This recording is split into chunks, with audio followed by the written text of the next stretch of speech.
Hello, જય Shri Krishna friends. હજુ આપણા જે મેડિટેશન ક્લાસ હતા એની સક્સેસ સ્ટોરીઝ બાકી જ છે.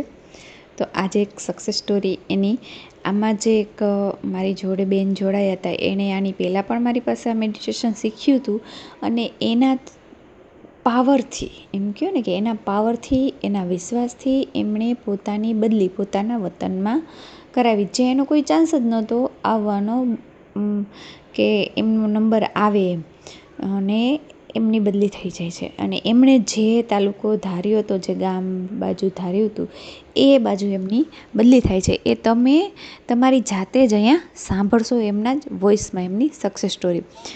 તો મારું કહેવાનું એમ છે કે મેડિટેશન છે એ બીજું કાંઈ નથી, તમારા માઇન્ડ ઉપર તમને કંટ્રોલ કરતાં શીખવાડે છે, તમારી શક્તિઓ વિશે તમને જાણ થાય છે, અને તમે જે એક થોટ ઉપર રહ્યો છો, એક વિચાર ઉપર રહ્યો છો કે આ થઈ ગયું છે, આ થઈ ગયું છે. જેમ કે એમની બદલી એ વિચારતા હતા કે મારી અહીંયા બદલી થઈ ગઈ, ભલે આમાં કોઈ ચાન્સ નથી દેખાતો પણ થઈ ગઈ છે. તો એ જે વિશ્વાસ છે ને એ ક્યાંથી આવે?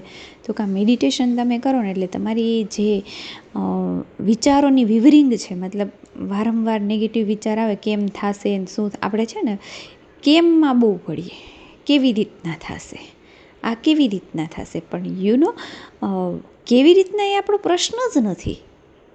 કારણ કે આપણે જોઈ ન શકીએ ને, આપણે 3 ડાયમેન્શનલ વર્લ્ડના પ્રાણી છીએ, મતલબ 3 બાજુ જ આપણે જોઈ શકીએ છીએ. અને ઈશ્વર છે એ 4th ડાયમેન્શનલ વર્લ્ડના છે. તો એ જે જોઈ શકે આપણે ન જોઈ શકીએ ક્યારેય. તો આપણે એ બધું કેમ થશે એ પ્રશ્ન આપણો હોય જ નહીં, આપણે એના ઉપર મૂકવાનું હોય, ઈશ્વર ઉપર. કેમ થશે એના રસ્તા એમને શોધવાના છે. આપણે તો બસ એમ માનવાનું છે કે આ થઈ જશે, અથવા તો આ ઓલરેડી થઈ ગયું છે, મારે જે જોઈએ છે મને ઓલરેડી મળી ગયું છે. બસ જસ્ટ આટલો વિશ્વાસ રાખતા શીખવાનો હોય છે. પણ એ આવે ક્યાંથી? તમારા જો બેનને બદલી કરે તો એવું કરી શકે, ઓને મળત ક્યાંય છેડા કનેક્ટ કરત, કોઈ લાગવગ કરત, ક્યાંય લાંચ આપત, એ રીતે કરત. પણ એમણે કાંઈ કોઈ વિચાર કર્યો નહીં, કારણ કે બદલીઓ તો ઓનલાઈન હોય છે હવે, એટલે એવું થતું જ નથી એમ. તો એ કાંઈ ક્યાંય હાથ પગ મારવાનો કોઈ પ્રશ્ન જ હતો નહીં, બસ વિશ્વાસ જ રાખવાનો હતો કે આમાં ભલે દેખાતું નથી પણ મળી જશે એમ. અને એ મળી જાય છે. તો આ પાવર છે મેડિટેશનનો. એમાંય ચક્રા મેડિટેશન સૌથી પાવરફુલ મેડિટેશન છે. મેં આની પહેલાંય કીધું હતું, હજી એ કહું છું કે ચક્રા મેડિટેશન છે એ સૌથી પાવરફુલ મેડિટેશન છે. અને એ રીતે ડિઝાઇન કરેલું છે કે તમે ખૂબ જ જલ્દી થોટલેસ થતાં શીખી જાઓ છો. તો હવે નેક્સ્ટ છે એ બેનના જ અવાજમાં એમની સક્સેસ સ્ટોરી છે, જેથી કરી અને તમને, અને મેડિટેશન કરવાથી કેટલી પાવર રહે આખો દિવસ આપણી બોડીમાં, એ પણ એ કહેશે તમને. થાક લાગવો, કામ કરવું, ઉઠવાની આળસ, આ તો બધું આમ ચૂટકીમાં બધું ગાયબ થઈ જાય. મેં 15 દિવસ મેડિટેશન કરાવ્યું ને, એ 15 દિવસમાં 2 થી 3 દિવસ હું 4 કલાક 5 કલાક સૂતી હઈશ.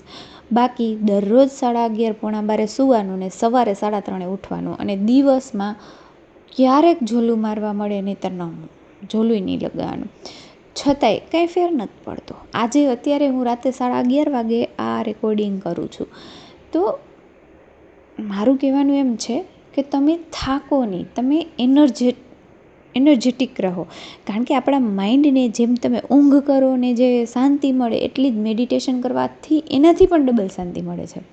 એ તમને ખબર નથી, એનાથી પણ ડબલ એનર્જી મળે છે પછી આપણા માઇન્ડને. અને એ એનર્જીનો ઉપયોગ આપણું બોડી કરી શકે છે. માઇન્ડ થાકે એટલે બોડી થાકી જાય છે. એટલા માટે મેડિટેશન કરવાનું હોય છે. ચક્રા મેડિટેશન તેમાં એ રીતે એનર્જી ઉઠાવતા શીખવવામાં આવે છે કે જેથી કરીને તમને ખૂબ જ ચાલુ મેડિટેશનને પણ એનર્જાઇઝ ફીલ થાય. અને તમારા સપનાઓ પૂરો કરવા માટેની તમારી વિલ પાવર વધી જાય, તમારી કલ્પના શક્તિ વધી જાય, તમે 5 જ્ઞાનેન્દ્રિયનો ઉપયોગ તમારો વધી જાય તમારી કલ્પના શક્તિમાં. આ બધાને લીધે ખૂબ જ જલ્દીથી તમારી ઈચ્છાઓ પૂરી થઈ શકે છે. એટલે હું તો એટલું સજેસ્ટ કરીશ કે હવે જો નેક્સ્ટ ટાઈમ જ્યારે પણ આવે, મારો વિચાર છે કે વેકેશનમાં હું, કારણ કે અત્યારે હિન્દી બેચ ચાલુ કરવાની છે, હિન્દીવાળાનો પણ ખૂબ જ માંગ આવે છે કે શીખવો એમ મેડિટેશન. તો વેકેશન મે મંથમાં હું ઓનલાઈન પાછું ચાલુ કરવાની છું મેડિટેશન ક્લાસ. તો ધ્યાનમાં રાખજો જ્યારે પણ થાય ત્યારે જોઈન્ટ થાજો. 15 દિવસ જો તમે જોઈન્ટ થઈ શકો તો બેસ્ટ વસ્તુ છે. 15 દિવસમાં તમને ટેવ પડી જાય પૂરેપૂરી મેડિટેશન કરવાની. આમ તો હું 1 દિવસનો વેબિનાર પણ કરાવું છું, 1 દિવસમાં બધું શીખવાડી દઉં છું, પણ એ કરવા માટે તમને જે મોટિવેશન જોઈએ ને એ 15 દિવસ તમે જોડાશો ને ત્યારે મળશે. યાદ રાખો મિત્રો, યુ આર ધી ક્રિએટર. તમે જ ક્રિએટર છો, તમે જ કરતા ધરતા છો તમારા લાઈફમાં. તમારી લાઈફમાં જે કાંઈ પણ બને છે એના નેગેટિવ હોય, પોઝિટિવ હોય, નથી જે જોઈએ છે નથી મળતું, તો એ બધેયનું કારણ તમે છો. તમારી અંદર કેટલી બધી નેગેટિવ ફિલિંગ્સ, માન્યતાઓ, કેટલું બધું છે એને કારણે આ બધું બને છે.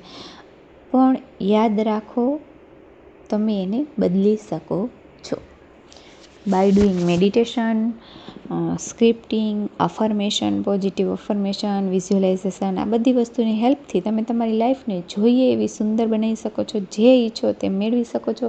આ દુનિયામાં કશું જ ઇમ્પોસિબલ નથી, બધું જ બની શકે છે. અને બીજું, ડોન્ટ બી જસ્ટ લિસનર. ખાલી સાંભળનારા ના બનો, બી અ ડુઅરર. કરનારા બનો. કરો. જે શીખવું છું, જે હું કહું છું, મારા વિડીયોમાં એટલું બધું નોલેજ આપેલું છે કે એને જો તમે વ્યવસ્થિત સાંભળશો અને એ પ્રમાણે તમે કરશો ને તો પણ તમને ઘણો બધો ફેર પડશે. તમારું માઇન્ડ કંટ્રોલમાં આવશે, તમે વિચારતા શીખી જશો, અફર્મેશન બનાવતા શીખી જશો, આ બધું જ શીખી જશો. તો કરો. અને મને વિશ્વાસ છે કે તમને આજની આ સક્સેસ સ્ટોરી ખૂબ જ પસંદ આવશે. અને જો મિત્રો પસંદ આવે તો લાઈક કરો, શેર કરો, સબસ્ક્રાઈબ કરો, શેર જરૂર કરો, જેથી બીજાને પણ સમજાય કે અચ્છા પાવર મારી અંદર છે, મારે બસ એને જાગૃત કરવાનો છે, એના ઉપર વિશ્વાસ રાખવાનો છે. અને લોકોને એ સમજાય કે આપણા જ હાથમાં છે, આપણું જીવન આપણે ધારીએ એવું બનાવી શકીએ છીએ. Thank you. જે અમિતાબેનની પ્રોબ્લેમ હતી ને એ જ મારી, કે ઊંઘ બહુ જ આવતી અને આળસ એટલી, કેમ કે સવાર જે શેડ્યુલ એ રીતનું હોય, આપણે ટીચર હોઈએ તો. અહીંયા આયા અમદાવાદ, જામનગર થી જોબ છૂટી પછી. આ બેન ની એક સક્સેસ સ્ટોરી છે. બેન બોલો, હાલો તમે બોલો, મને યાદ આવી. ત્યારે મારો નંબર, જ્યારે મારે અમદાવાદનું ફોર્મ મેં ભર્યું હતું ને પછી, ત્યારે અહીંયા જામનગર થી મારો અમદાવાદનો સિનિયરિટી નંબર 120 હતો અને હતી 106 જગ્યા ખાલી. ત્યારે મને એવું થતું હતું કે મારો હવે નંબર કદાચ આવે તો આવે, કેમ કે જો 106 કેન્ડિડેટ લઈ લે તો મારો તો 120મો નંબર છે. તો જોઈએ એવી જગ્યા કદાચ મળે તો મળે, ને તો ના બી મળે. પણ મનમાં થોડું કેવું વિચાર્યું કે જયારે દાદાબેન જોડે વાત થઈ ત્યારે એવું વિચાર્યું હતું કે આ રીતની સ્કૂલ, અને થોડું ડાઉટ હતો એટલે મેં વિરમગામ તાલુકો વિચાર. મેં જો છેલ્લે વિરમગામ તાલુકો બી મળી જાય ને, પ્લસ કોઈ ના મળે, સાણંદ ના મળે તો કઈ નહીં, વિરમગામ મળી જાય તો વધારે સારું. અને એ વખતે એવું જ થયું, જ્યારે કેમ્પમાં ગયા ત્યારે ઘણા બધા શિક્ષકો હતા, એમને પોતાનો અમુક હક જતો કર્યો. કોઈને મળતું સ્થળ ના મળ્યું એટલે એને ના લીધું, અને મારો વારો આવી ગયો અને મને વિરમગામ તાલુકો જ મળ્યો. બદલી થાય નથી ને, પેલા ચક્રા મારી પાસે શીખ્યું હતું, બરાબર ને? હા, બસ આ થોડાક ટાઈમ પહેલા જ મેં શીખી હતી તમારી એક જ દિવસ. આપણે એક જ દિવસ કલાક, 1.5 કલાક જે આપણે વાત થઈ હતી એને શીખ્યા હતા. કલાકમાં શીખવાડી દીધું હતું બધું, તમારે આ રીતે કરવાનું. તમને 15 દિવસ શીખવ્યું, તમને કલાકમાં શીખવ્યું. અને બીજું કે ઘણા બધા જે મારા આગળના કેન્ડિડેટ હતા ને એમને દૂરનું મળ્યું, 68, 70, 80 કિલોમીટર દૂર, અને મને સૌથી નજીકનું ફક્ત 48 કિલોમીટર દૂર છે. ભલે અહીંયાથી દૂર છે પણ આ બીજા બધાના જોતે મને સૌથી વધારે નજીકનું સ્થળ મળ્યું. અને અહીંયા આટલું નજીક પડ્યું છે. હા, પેલું 400 કિલોમીટર. કે અહીંયા આયા પછી જોબ એકદમ આવી ગઈ, ઘર આર્થિક રીતે બધી જ રીતે ભેગું થઈ ગયું, સામાજિક રીતે અપડાઉન વધ્યું. 9 વાગે નીકળીએ, 7, 7:30 ઘેર આવીએ. એ જે 6 મહિના જો આમ એવું થાય કે ઊંઘી જ જવું, થાક એટલો લાગે, આળસ એટલી આવે, કઈ ગમે નહીં, ચીડિયું સ્વભાવ થઈ ગયો તો, અને આમ કોઈની જોડે વાત કરવી ના ગમે. પછી ધીરે આમ બેલેન્સ. અને આ જે 15 દિવસ કર્યા ને ત્યારે હું અત્યારે તો પેલા 6 વાગે ઉઠવું હોય ને મારા બેબીને સ્કૂલે મૂકવા જવાનું, એને ઉઠાડીને તૈયાર કરવાની હોય ને તો મને એવી ઊંઘ આવે, એમ થાય કે નથી મોકલવી એને સ્કૂલે, એટલી થાકેલી હું. અત્યારે 3:30 ઉઠું છું તોય મને સાંજે ભલે 10, 10:30 ઊંઘીએ ને તો એવું નથી લાગતું કે મને થાક લાગ્યો હોય, તો મારા શરીરમાં એકદમ પેલી એનર્જી ના કહીએ આપણે, થોડી સ્ફૂર્તિ આવી ગઈ છે. પહેલું તો થોડુંક જાગવાનું આવે, ઉજાગરો આવે એટલે તમારી જેમ તકલીફ થતી, ઉલટીઓ થાય, ઉબકા આવે અને એસિડિટી થઈ જાય ને આવું બધું થતું, એ ઓછું થઈ ગયું છે. સરસ, કોંગ્રેચ્યુલેશન. હવે પકડી રાખવાનું છે.